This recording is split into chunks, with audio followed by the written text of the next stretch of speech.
Hello friend, हम लोग आए यहाँ पर सूरत में, ये गायत्री मंदिर है और ये मेरे फ्रेंड लोग। हाय करो दोस्तों। और ये पक्का भाई, हम लोग यहाँ पे आए वीडियो शूट के लिए, लेकिन यहाँ पर गार्डन बंद है, 3 बजे खुलेगा। तो बने रहो हमारे वीडियो में, देखो मिलते हैं आगे।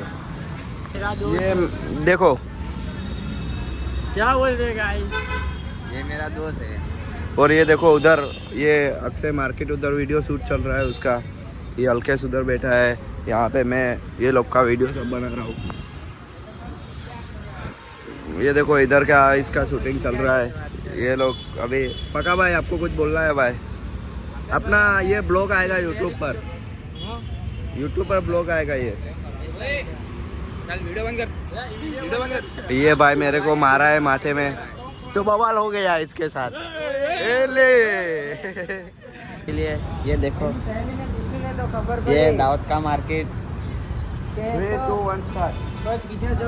ये कुणाल भाई अंडा।